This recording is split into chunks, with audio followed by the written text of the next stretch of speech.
Hello students, मैं दिलीप कुमार आप लोगों का अपना चैनल स्मार्ट स्टेनो पे सभी का स्वागत करता हूं। हम लोग आज प्रतिलेखन संख्या 21 को लेंगे जो जेएसएससी के अकॉर्डिंग बोला गया है। इसमें बोला गया है कि टोटल 500 शब्द होना चाहिए और 50 का स्पीड आप लोग का रहेगा। उसी को हम लोग वीडियो को कंटिन्यू करेंगे और उसी का श्रुति लेखन को हम लोग लेंगे।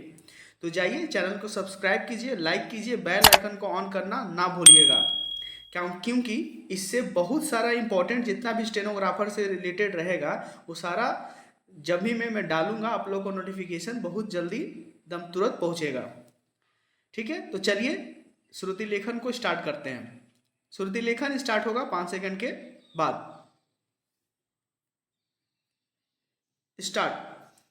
अध्यक्ष महोदय, मैं आपका आभारी हूं कि आपने मुझे बोलने का अवसर दिया। इस देश के वर्तमान भारी संकट के समय में और विशेष रूप से उस समय जबकि हम लड़ाई से अभी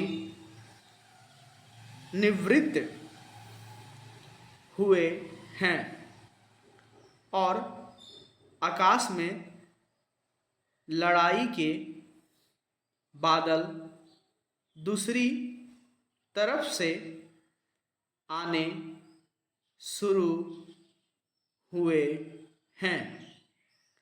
हमारे वित्त मंत्री ने जो बजट पेश किया है वे इसके लिए बधाई के पात्र हैं। यद्यपि भिन्न भिन्न पहलुओं को लेकर आलोचनाएं की गई है, लेकिन यदि उनकी कठिनाइयों को भी देखा होता कि राष्ट्र को किन किन संकटों का सामना करना पड़ रहा है, इस बात पर भी अगर मेरे से पहले बोलने वाले वक्ताओं ने विचार किया होता तो मेरा विश्वास है कि उनकी आलोचनाओं का आधार कुछ दूसरा होता। उन्होंने ऐसे कठिन अवसर पर यह एक संतुलित बजट पेश किया है। उसके लिए मैं उन्हें बार बार बधाई देता हूँ, लेकिन साथ ही साथ मैं अपना यह कर्तव्य समझता हूँ कि कुछ ऐसे विचार भी उनके सामने प्रस्तुत करूं जिससे उनकी कठिनाइयाँ कुछ हल हो जाए। उदाहरण के रूप में विगत 2 वर्षों में लेखा जोखा कमेटी में बैठने के समय मुझे ऐसा अनुभव हुआ है कि इस देश में दो तीन इस प्रकार की त्रुटियां मौजूद है जिनको दूर करने के लिए, जिनकी जांच करने के लिए यदि कोई एक कमेटी या आयोग बिठा दिया जाए तो राष्ट्र को, राष्ट्र की सरकार को राष्ट्र के विकास कार्यों को और राष्ट्र की रक्षा व्यवस्था के लिए करोड़ों नहीं अरबों की व्यवस्था फौरन हो सकती है।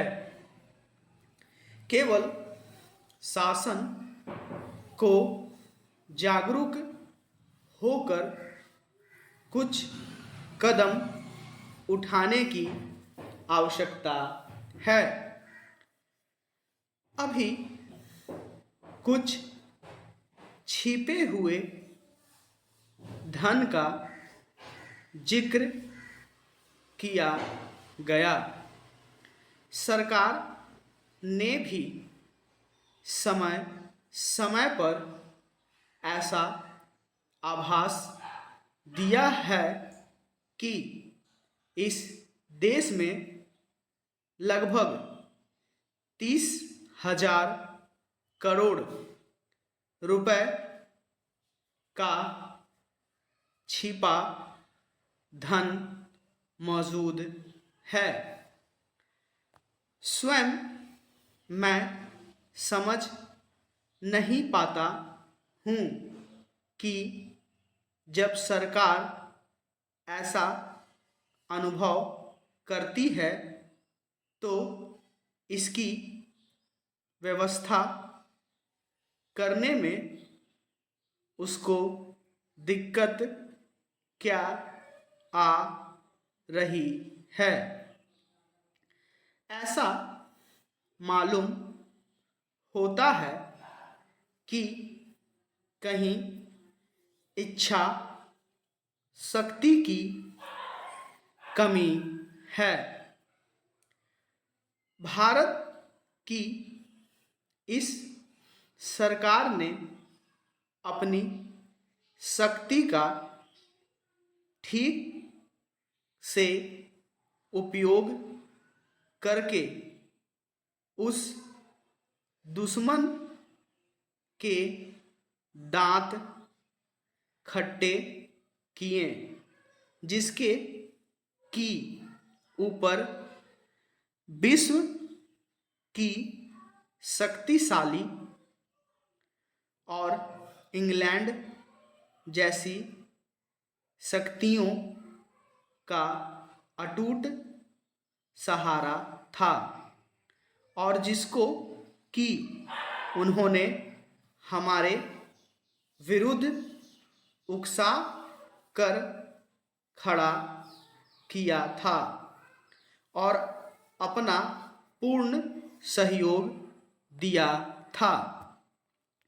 अध्यक्ष महोदय, मानव संसाधन विकास मंत्रालय की मांगों के संबंध में बोलने के लिए मैं खड़ा हुआ हूँ।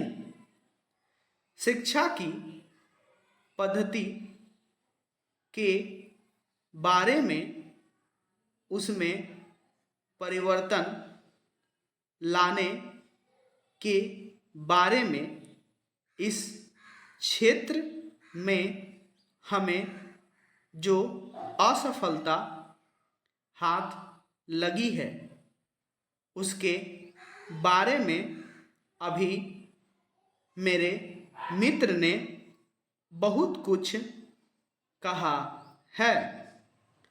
दुर्भाग्य की बात यह है कि देश में सभी लोग यह मानते हैं कि शिक्षा में प्रगति नहीं हुई है। शिक्षा पद्धति में आमूल चूल परिवर्तन नहीं हुए हैं। Full stop. तो ये हम लोगों का टोटल 500 शब्द रहा और जिसका 50 का स्पीड था इसका, ठीक है। सेम डिक्टेशन को आप लोग जेएसएससी जो है इसी पैटर्न पर आप लोग को पूछेगा भी। और आप लोग एक चीज़ बता देना चाहता हूं कि मैं इसमें पूर्ण विराम का जिक्र नहीं कर रहा हूं, क्योंकि पिछले बार जब जेएसएससी ने एग्जाम लिया था, मैंने श्रुति लेखन को लिखाया था, तो पूर्ण विराम नहीं बोला गया था, इसीलिए मैं आप लोगों को पूर्ण विराम नहीं बोल रहा हूं। इसलिए आप लोग मत सोचिएगा कि सर बोल नहीं रहे इसमें पूर्ण विराम दिया गया, ठीक है। तो पूर्ण विराम वो नहीं बोलेगा आपको, इसीलिए इसी का प्रैक्टिस करवा रहे हैं। और इसी तरह प्रैक्टिस कीजिए, लिखिए और ट्रांसक्राइब जरूर करिएगा, ठीक है। और भी बहुत सारा स्टेनो का वैकेंसी आपको आने वाला है, आपको बहुत जल्दी पता चल जाएगा, नोटिफिकेशन आने दीजिए, ठीक है।